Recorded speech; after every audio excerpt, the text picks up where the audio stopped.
돕습니다. 내 아버지 그 품 안에서 내 영혼은 안전합니다. 주 손길로 내 삶을 안으시니 그 평강이 나를 덮습니다.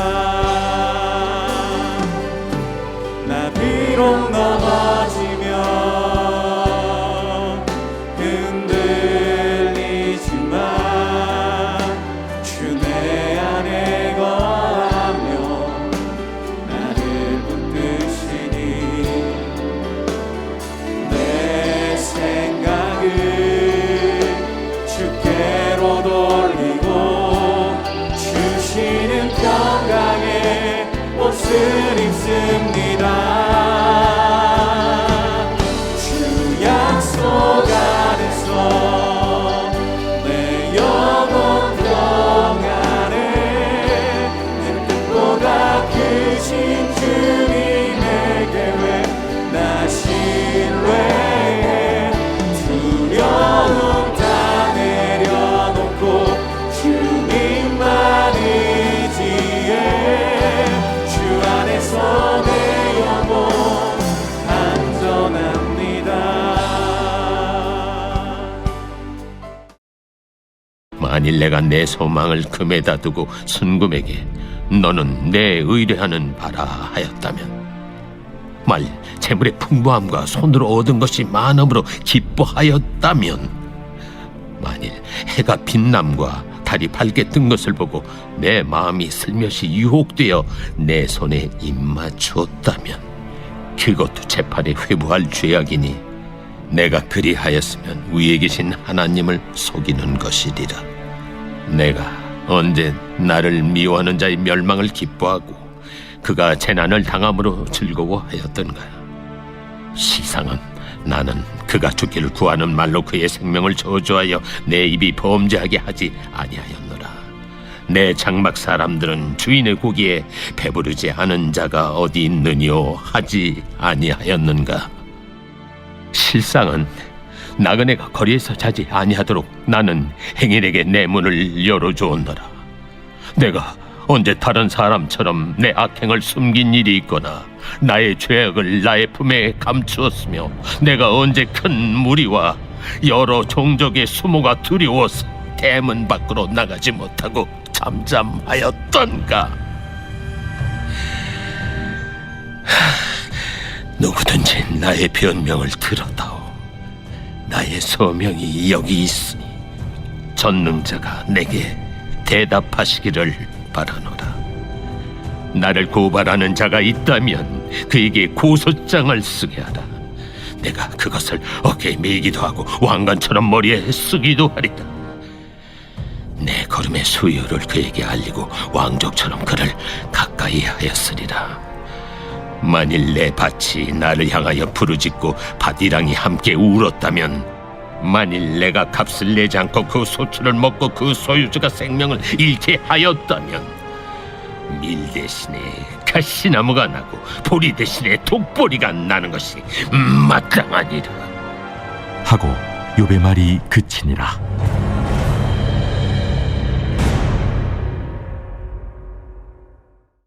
할렐루야. 11월 8일 금요일 새벽 예배에 나오신 우리 성도님들을 환영합니다. 오늘 우리에게 주시는 하나님의 말씀은 욥기 34장 24절에서 40절까지의 말씀입니다. 자녀들이 집에서 싸우면 엄마 아빠에게 달려와서 서로 무엇을 잘못했는지를 끊임없이 고발합니다. 그리고 시시비비를 가리기 위해서 목소리를 높입니다.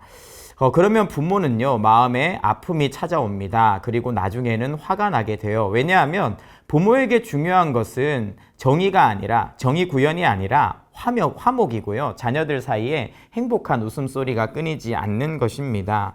그래서 자녀들이 더 크게 서로 잘못했다고 이야기할수록 부모의 마음은 아파지는 것이죠. 오히려 자녀들이 싸우다가 이건 내가 잘못한 것 같아요, 이렇게 말하면서 스스로를 돌아보고 반성한다면 부모의 마음은 한없이 뿌듯해지고 그런 자녀에게는 치킨 한 마리라도 더 시켜주겠죠. 그런데 교회 안에서도요, 이런 다툼들이 일어날 때가 있어요. 우리의 아버지 되신 하나님 앞에서 성도들이 서로 다투는 것입니다. 성도들이 다투기 시작하면 누가 이런 말을 했다, 저런 말을 했다, 시시비비를 가리기 위해서 참 많이 정신이 없이 바빠지는데 그것은 사실 하나님께 고통입니다. 오늘 욥의 이야기를 통해서 우리는요, 하나님께 사랑받는 하나님 백성 공동체에서 어떻게 이런 갈등과 다툼을 이기고 하나님이 기뻐하시는 하나된 모습으로 회복될 수 있는가 하는 것을 엿볼 수가 있어요. 하나님의 은혜 안에서 가정도 또 우리 교회 공동체도 다툼과 갈등의 소리가 그쳐지고 회복되기를 소망해 봅니다. 먼저 욥과 세 친구들의 만남은 나쁘지 않았다라고 이야기를 드리고 싶어요. 처음에 시작은 좋았습니다. 욥의 상황을 들은 친구들이 수십 킬로나 떨어진 멀리서 욥을 향해서 달려오죠. 그리고 멀리서 욥의 모습을 보면서 눈물을 흘리며 크게 소리를 지릅니다. 자신의 겉옷을 찢고 그 다음에 또 재를 뒤집어 쓰고 욥과 함께 재 위에 앉아서 일주일을 보내주는 것이죠. 이보다 따뜻하고 아름다운 우정의 공동체가 어디 있겠습니까? 그런데 그랬던 욥의 공동체가, 욥과 세 친구의 공동체가 어느 순간 원수들이 싸우는 전쟁터로 변해버리고 맙니다. 처음부터 그렇게 살벌한 것은 아니었어요. 처음에는요, 친구들도 좀 빙 둘러서 매너 있게 이야기를 했고 욥도 거기에 대해서 아니야, 그렇지 않아라고 이야기를 하는 것 같았습니다. 그런데 회개하지 않고 끝까지 자기의 옳음을 주장하는 욥을 보자 친구들이 화가 난 거예요. 그래서 욥의 태도를 지적하면서 두 번째 텀에는 더 날카롭게 이야기를 합니다. 너 하나님께 대드는 거야? 너가 하나님보다 더 의롭다는 거야? 이런 식으로 욥을 비난하는 것이죠. 그러다가 세 번째 텀에 가니까 이제 눈에 보이는 게 별로 없는 것 같아요. 친구들을 향해서 엄청난 만말을 쏟아놓습니다. 내 죄악이 끝이 없어 라고 이야기를 하죠. 그리고 보지도 못했던 그런 사실들을 막 퍼뜨립니다. 사실인 것처럼 22장을 보면 친척들의 재산을 네가 강탈했잖아. 사람들의 옷을 빼앗아서 헐벗게 만들고 가난한 사람들은 거들떠보지도 않았지. 너는 권력을 휘둘러서 땅을 빼앗은 다음에 그 땅에 살고 있던 과부들은 알몸으로 쫓아내고 고아들은 팔을 꺾어 비틀어버렸어. 너는 그렇게 조폭같이 살아서 부자가 된 거야. 이런 이야기를요, 마치 자기가 본 것처럼 막 이야기를 합니다. 오늘날 이런 이야기 퍼뜨리고 다니면 이제 명예훼손으로 고발당하기 딱 좋죠. 그런 이야기들을 친구들이 해버린 것이죠. 욥은요, 이런 친구들의 이야기를 들으면서 큰 상처를 받은 것 같아요. 화가 나고 힘들었던 것 같습니다. 그리고 그 고통은 욥 또한 괴물로 만들어버립니다. 욥은 6장에서요, 이렇게 이야기해요. 제가 개역개정 성경을 좀 쉬운 번역본들을 참고해서 각색을 해봤거든요. 6장에서 욥은 내가 언제 너희한테 도와달라고 하더냐? 너희는 지금 친구인 나를 인신매매단처럼 팔아넘기고 있어. 12장에서는 친구들에게 너희만 똑똑하고 잘났어. 너희가 죽으면 지혜자도 다 죽어 없어지겠다 라고 비꼬고요. 나도 너희 정도는 알아. 거짓말이나 하는 돌팔이들아, 입 좀 닥쳐줄래? 그래야 너희의 무식이 탄로가 안 나는 거야. 이런 식으로 하면서 친구들을 쏘아붙입니다. 16장에서는 너희가 하는 말은 나에게 괴로움을 줄 뿐이야. 헛소리를 언제까지 짓거릴 거야. 제발 좀 그만해. 17장에서는 나를 조롱하는 너희들 자녀의 눈이나 멀어버려라. 이런 말을 합니다. 서로 자녀에 대해서 서로에게 죄인이라고 헐뜯는 극심한 말다툼의 지경까지 가고 마는 것이죠. 이런 말을 주고받는 사람들끼리 다시 회복될 수가 있는 것일까요? 오늘날 우리의 가정과 교회 안에서도 이런 일이 일어나요. 우리는 더 사랑하기 위해서 가정을 꾸렸습니다. 그리고 예수 그리스도를 더 신실하게 믿고 그분을 섬기기 위해서 교회 공동체를 이루었죠. 좋은 목적으로 모이고 우리는 아름답게 여기까지 걸어왔어요. 그런데 그렇게 아름답게 시작한 동행에 어느 순간 균열이 생기기 시작합니다. 서로 소원한 일들이 쌓이고 거친 말들이 나가기 시작하고 네가 맞냐 내가 틀리냐 하는 것들을 주고받다가 나중에는요, 싸움이 걷잡을 수 없이 커지게 됩니다. 공동체 자체가 흔들리게 되는 거죠. 왜 이런 일들이 생기는 걸까요? 나중에는요, 어느 한쪽이 교회를 떠나야 끝나는 것처럼 생각하게 되고, 그리고 심지어는요, 법정 싸움까지 가는 경우도 심심치 않게 교회에서 생겨요. 도대체 왜 이런 일이 일어나는 걸까요? 왜 처음에는 좋은 목적으로 모였는데 나중에는 거의 원수들이 싸우는 전쟁터가 되어버리는 걸까요? 그것은 바로 마귀 때문입니다. 오늘 욥과 세 친구들의 이야기 뒤에는요, 악한 마귀의 스토리가 등장해요. 욥기 초반부에 마귀가 등장해서 하나님과 논쟁을 벌이면서 욥을 공격하기로 결정을 합니다. 그러면서 욥에게 뭐 가족도 빼앗아가고 재산도 빼앗아가고 건강도 빼앗아가고 온갖 불화살을 날립니다. 그런데 욥이 굳건하게 버티는 거예요. 그러자 장기전으로 가는 겁니다. 친구들을 계속 비판과 옳은 말과 여러 가지 이야기들을, 종교적인 이야기를 하게 만들어서 그 과정에서 욥에게 지속적으로 데미지를 누적시키니까 욥 안에도 엄청난 갈등과 고통이 일어나는 것이죠. 마귀는 늘 하나님의 공동체, 하나님을 섬기는 사람들에게 이와 같은 관계 흔들기를 통해서 틈타는 악한 존재입니다. 그렇다면 이렇게 욥과 친구들이 마귀에 의해서 큰 싸움에 빠지게 되었는데 이들은 회복될 수 있을까요? 화해할 수 있을까요? 욥은요, 이 과정 가운데서도 믿음을 잘 지킨 것 같아요. 우선 하나님 앞에 계속 기도해요. 욥의 세 친구들은 기도하지 않습니다. 그런데 욥은 하나님 앞에 기도했어요. 그래서 나중에 하나님이 욥이 더 낫다라고 인정을 해주신 것 같아요. 그리고 또 욥은 어떻게 했습니까? 끝까지 자기가 잘못하지 않았다는 옳음을 주장을 했어요. 오늘 본문이 그 부분 중에 하나입니다. 24절에서 25절에서 욥은 물질적인 부분에서 나는 잘못한 것이 없다라고 자신감을 비춰줬어요. 표준 세번역으로 보면요, 24절 25절 나는 황금을 믿지 않고 정금도 의지하지도 않았다. 내가 재산이 많다고 하여 자랑하지도 않고 벌어들인 것이 많다고 하여 기뻐하지도 않았다. 26절에서 28절에서는요, 내가 우상 숭배를 한 적이 없다는 겁니다. 표준 세번역입니다. 해가 찬란한 빛을 낸다고 하여 해를 섬기지도 않고 달이 밝고 아름답다고 하여 달을 섬기지도 않았다. 해와 달을 보고 그 장엄함과 아름다움에 반하여 그것에다가 절을 하는 사람들이 있다. 해와 달을 경배하는 표시로 제 손에 입을 맞추기도 한다. 그러나 나는 그렇게 하지 않았다. 욥의 이야기입니다.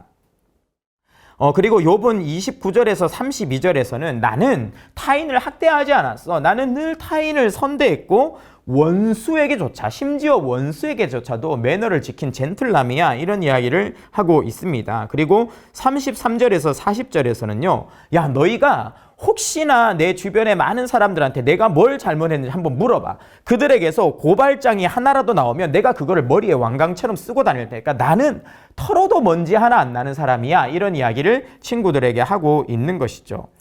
그래서 친구들이 결국 입을 다물고 욥도 입을 다물게 됩니다. 기도하고 끝까지 내가 잘한 부분들, 내가 아름답게 살았던 부분들을 주장하면 그렇게 싸움이 끝나는 것일까요? 그렇지 않아요. 친구들은요, 졌다고 생각하지 않았습니다. 그냥 더 이상 말이 안 통하니까 입을 닫아버린 거예요. 그리고 욥도 이제는 더 이상 이야기하지 않는, 더 이상 친구들과 말도 섞기 싫은 지경에 이른 것이죠. 그런데 싸움이 거기서 끝나지 않아요. 마귀는요, 계속 불화살을 날립니다. 어떻게 합니까? 싸움이 퍼져나가요. 욥기를 보면요, 엘리후가 등장하게 됩니다. 32장부터 엘리후가 싸움판에 난입을 해요. 1절에서 5절을 보면 욥에게 엘리후가 뛰어들어서 이렇게 이야기합니다. 당신이 하나님보다 의롭다고 말하는 게 정상이냐고. 그리고 친구들에게도 한마디 합니다. 당신들 세 명이서 하나를 어떻게 못 이기냐. 당신들의 논리는 헛방이다. 이렇게 이야기하면서 세 친구들에 대해서 화를 냅니다.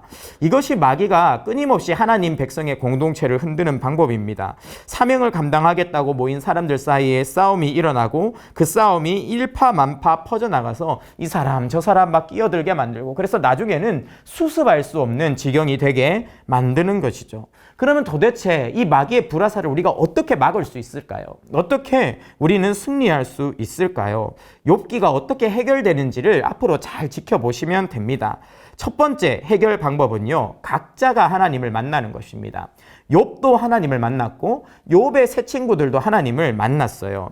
38장 1절 그때 여호와께서 폭풍우 가운데 욥에게 말씀하여 이르시되, 하나님이 욥을 만나주시고 욥에게 말씀해 주셨어요.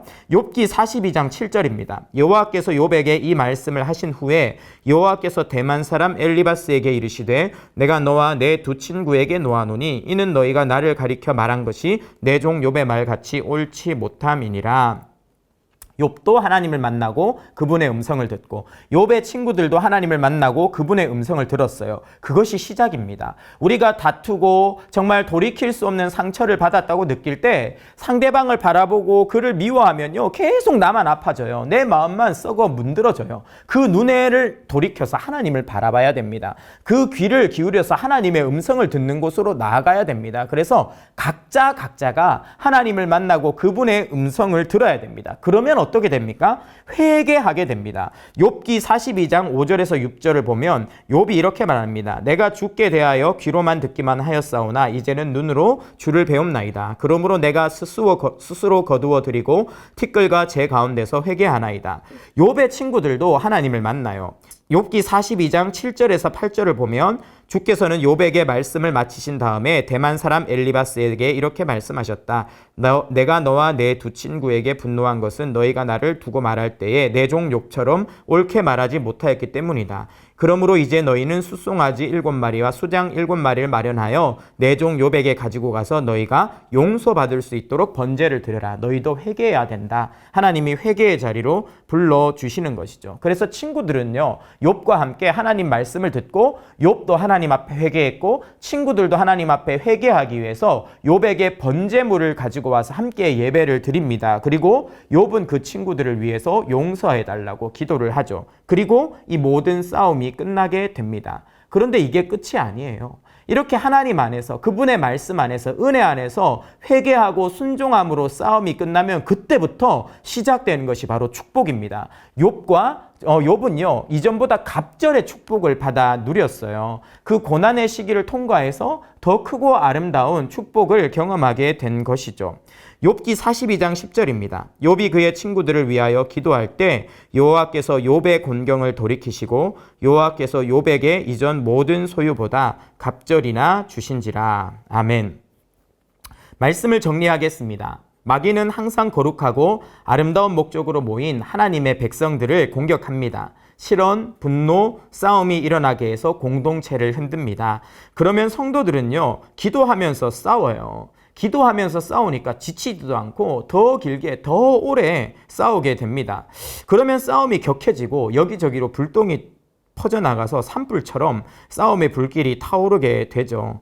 그렇게 싸움이 격해질 때 기억해야 돼요. 마귀만 웃고 있다는 것을. 우리는 가슴이 아파서 그렇게 죽어가는데 마귀는 파티를 열고 있다는 것을 기억해야 됩니다. 싸움을 멈추어야 합니다. 입을 닫아야 합니다. 함께 하나님을 바라보아야 합니다. 그리고 주님의 음성에 귀를 기울여야 합니다. 주님께서 나의 연약함, 죄성을 보게 해달라고 함께 기도하기 원합니다. 주님이 우리를 만나주시고 우리에게 말씀해 주시고 우리가 진정으로 회개할 때 마귀는 떠나가게 됩니다. 그리고 싸움은 끝나고 축복이 시작되는 것이죠. 싸움이 멈추는 것에서 만족하지 말고 화해하고 함께 예배하고 서로를 위해서 기도하는 자리에까지 나아갑시다. 그때에 갑절의 축복이 임하는 줄로 믿습니다. 예수님이 이 일을 위해서 오셨습니다. 원수를 하나 되게 하는 것, 담을 허무는 것, 그래서 화목하게 하나의 공동체가 되게 하는 것, 예수 그리스도의 십자가와 부활, 그것을 믿은 초대교회 공동체는 영원히 하나 될 수 없었다고 생각했던 이방인들과 하나 되고, 그렇게 하나 된 공동체는 온 세상을 힘들어 놓는 능력이었습니다. 갈등을 통해서 오히려 축복으로, 능력으로 나아가시는 모든 성도님들의 가정과 공동체 되시기를 축원합니다. 기도하겠습니다. 예수님을 믿는 우리 가정과 교회를 흔드는 마귀의 불화살로부터 지켜주소서. 우리 공동체를 뒤흔드는 말, 행동, 싸움이 그치게 하소서. 하나님을 만나고 주님의 음성을 들음으로 남의 허물이 아니라 나의 죄를 보게 하시고 회개하고 용서하며 중보함으로 하나님께서 예비하신 축복을 받아 누리게 하소서.